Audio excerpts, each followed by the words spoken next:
Hey, what is up guys? This is Nishi from MST.TV here, back with another Market Watch episode. Today we're taking a look at a few odd cards that I've noticed trending recently. Nothing too crazy, but just a few small odd things here and there that I think are still worth noting. We are getting closer to the release of Photon Hypernova, which is looking like it will be a really cool set that should shake up the meta quite a bit when it comes out. And I think that with players honestly being just so bored of the current format, everyone is looking ahead to this set's release, and people are starting to buy things now in order to prepare. Let's get started. Kicking things off, let's take a look at Kurikara divincarnate. This is a sort of hand trap-like card, but not in the sense that you can use it during your opponent's turn. Basically, you special summon this card by tributing all monsters on your opponent's side of the field that activated an effect this turn, and this card gains 1500 attack points for each. It also lets you special summon a monster from your opponent's graveyard to your side of the field during the end phase as well. Now, when this card first came out, people initially saw it as being like a worse version of Nibiru. You can't do it during your opponent's turn, so there was no point. And even for during your turn, right? If your opponent burned all of their effects, you probably burned all of your cards to force their plays. So one copy of Kurikara divincarnate probably wasn't going to do too much for you, especially when you could be using Dark Ruler No More to shut off your opponent's board instead. Now, however, this card is starting to see a bit of hype here in the TCG, as the card might be playable as an answer to the Kashtira strategy. When your opponent activates the effects of the monsters on their side of the field, you can get rid of them and summon this card, freeing up your zone since Kurikara gets your opponent's monsters off the board. Now, we obviously don't know exactly how good this card is going to be, and we won't know until Photon Hypernova officially comes out, but for now, it's a card that a lot of players are testing out, especially online, and having some decent success with. I think that the Kali Effect also mentioned this card in one of his recent videos as well, which probably contributed to people picking up this card at least a little bit. This card was down at around $7 or so, but it's actually now almost double that at $13 a piece. I do think that this card is still relatively cheap for what it is though, so if you want to try this card out in the upcoming format, see if you can still grab them for around $10 a piece, which isn't a bad price to pay for a secret rare from a fairly new core set with just the one printing. Next up is Cherubini, Ebon Angel of the Burning Abyss. This is a card that is actually played in some variants of the Kashtira strategy, specifically if you're choosing to run the Adventurer token package. The idea is that you can make Draco sack a generic rank 7 monster fairly easily, and then you use the 2 Draco sack tokens to link into Cherubini, who can then dump water enchanters into the graveyard and make your Adventurer token package live. This is a neat little trick for the deck that doesn't really mind giving up that normal summon effect, especially since Griffin Rider is one of the few actual negates that the deck has access to. Cherubini is a card that was initially really hyped up when it was first revealed, mostly due to how popular the Burning Abyss archetype is with a lot of players, but it only ever really saw play in Phantom Knights in terms of competitive decks, a deck that was successful in the OCG, but was never really top tier here in the TCG. I do remember seeing this card in one of those punk synchro variants, effectively for the same purpose this time around. Overall, Cherubini is just slowly trending upwards. The card's original secret rare printing hasn't moved up too much, it's around $13 right now. However, the ultra rare has gone up a pretty decent amount, as it was $2 to $3 a couple of months ago, and it's now up to the $6 mark.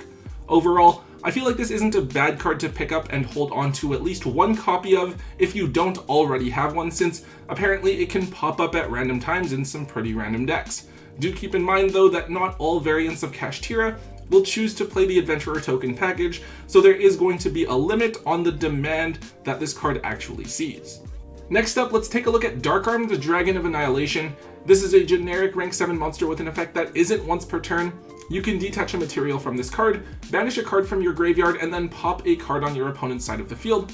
Of course, this is an extra deck option for the Kashtira deck, as it can allow you to pop multiple cards and clear your opponent's board more easily.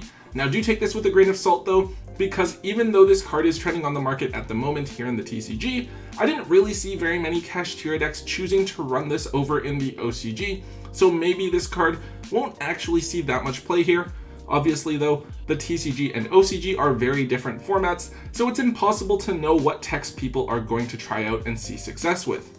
However, with people so hyped for Kashtira this early, we've already seen a lot of movement with the price of the Dragon of Annihilation, with the secret rares from Battles of Legend Armageddon at $9 each, and then the ultra rare jump promos at $7. Nothing too crazy to see here, but definitely something that's worth noting if you have these cards sitting around in your bulk, since they were down at $1 or $2 when Battles of Legend Armageddon came out a couple of years ago. The next one here is a card that we haven't talked about in quite a while. It is Pot of Prosperity. I think we all know what this card is, allowing you to banish cards face down from your extra deck, but then letting you excavate cards from the top of your deck and then choosing one to add to your hand. Apparently, this card is quite useful in Kashtira, as it can help you to dig for specific combo pieces to set up the perfect board to lock your opponent out of the game. Furthermore, because you're banishing cards face down, the Kashtira cards will actually like that, and it can synergize with the effects of Shangri-Ira and number 89. As more of a generic card, Prosperity won't be seen in every single Kashtira deck, but expect it to be used in a significant amount of the Kashtira decks that make top cut at events. It's kind of like Sprite and how you can still function without Pot of Prosperity, but the card does help you to dig for the right cards, and it improves consistency. Now at the moment, Prosperity is a relatively cheap card from its peak just a couple of years ago, despite only having 2 secret rare printings. The originals from Blazing Vortex are up at around $50, and the reprints from the Megaton are up to around $40. We were seeing the Megaton reprints trending further downwards. I think they were actually between $30 and $35 at one point, but with people realizing that they actually need a set of Prosperities to use in Kashtira, the card is starting to rebound in price. Definitely a neat card to pay attention to. Expect this staple to continue its upward trend over the first half of 2023, assuming that it doesn't randomly get reprinted somewhere. So this one is really random. It's Infinitrack Goliath. So no, Infinitrack probably isn't going to be doing anything this upcoming format, but rather this card is an extra deck option that can be teched into the Kashtira extra deck. The idea is that you can banish Goliath with Pot of Prosperity and then use Kashtira Arise Heart, the new Kashtira Xyz monster, to attach Goliath to it as an Xyz material and make Arise Heart immune to destruction by card effects. It's a really neat little trick since it makes Arise Heart really difficult to out and get off of the field. Now to be fair, this card is relatively cheap in the first place, so we shouldn't expect this card to go too crazy in terms of price. Even now that the card is on people's radar, the Ultras are still only $2 and the Super Rares are just $1. However, this is definitely a card that's worth noting and setting aside out of your bulk. It's something that you can try to bring to your locals and trade away to get something of actual value, since outside of this one application in the Kashtira deck, I don't expect people to go around looking for Infinitrack cards anytime soon. We have a couple of odd cards to round off this video, and the first one is Amazement Administrator Arlecchino. So I do remember Amazement coming out as an archetype, and for some reason I remember people saying that it might be good with Eldritch, probably just because it's another archetype that can also use trapped cards, but I've literally never seen anyone have success with this deck ever, not even at a locals or anything. Now this card does seem okay on paper. It summons itself for free if a trap card is activated, it gets an attraction trap from your deck to the field, and it can pop multiple of your opponent's cards at once. However, I guess the rest of the cards just are really underwhelming, and of course being a trap deck, it's inherently one of the slower decks in the entire game. Because of this, Arlecchino was literally a $3 card for quite a long time. No one really cared about this card at all, and the card wasn't even reprinted in the Megatons and barely anyone noticed. However, in Cyberstorm Access, the set coming after Photon Hypernova, Arlecchino's evil counterpart is revealed, called Amazement Dominator Arlecchino. That version of Arlecchino also seems pretty good, but I think that the assumption here is that we should be getting some Amazement spells and traps that are hopefully also improvements for the deck, and if they're actually good, then maybe Administrator Arlecchino will be an important piece of a solid like Rogue or maybe even Tier 2 deck. Because of this, the original Secret Rare Arlecchino from Lightning Overdrive is up to $7 a piece. Not a huge bump, but technically its price is now double what it was before. A lot of the Amazement stuff dodged the Megaton reprints, so now might be the time to go through your holo bulk and set copies of these cards aside. Alright, one last card for us to take a look at for today. It is Draco, Berserker of the Tenyi. Now this card is actually a really expensive card, kind of out of nowhere. It's a generic level 8 synchro monster that is most popular for its play in the Sword Soul deck as a monster that you could still summon, even if you were restricted by the effect of Ashuna. If your opponent activates a monster effect, this card doesn't negate the effect, but it banishes that card that's attempting to activate. So against Tier Limit, for example, the Tier effect activating in Graveyard means that Draco Berserker will banish the Tier, so it can't resolve the effect, assuming that this doesn't get chain blocked, of course.